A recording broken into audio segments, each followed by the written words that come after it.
அஸ்ஸலாமு அலைக்கும் வரஹ்மத்துல்லாஹி வபரகாத்துஹு.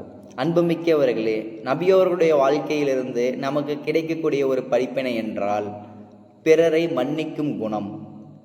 இந்த குணம் என்பது நம்மிடத்தில், நம்முடைய மக்களிடத்தில் ஒரு காணல் நீராக ஆகிவிட்டது என்று சொன்னால் கூட மிகையாகாது.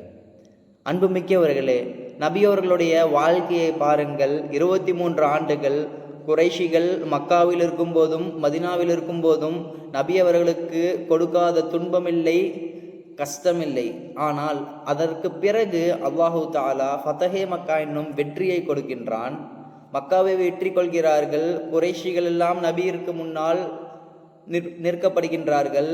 அவ்வாறு நிற்கும்போது அவர்கள் பயப்படுகின்றார்கள், நபியை எங்களுக்கு தண்டனை தந்து விடுவார்களோ என்று. அப்போது நபி அவர்கள் சொன்னார்கள், எவ்வாறு யூசுப் அலைஹிஸ்ஸலாம் அவர்கள் தன்னுடைய சகோதரரை பார்த்து சொன்னார்களோ அதே போன்று நபி அவர்கள் அந்த மக்களை பார்த்து சொல்கின்றார்கள், லா தஸரீப அலைக்கும் அல்யௌம், இன்றைய நாளில் உங்களுக்கு எந்த குற்றமும் இல்லை, யக்ஃபிருல்லாஹு லக்கும், அல்லாஹு தஆலா உங்களை மன்னிப்பான் என்பதாக சொல்லி காட்டினார்கள்.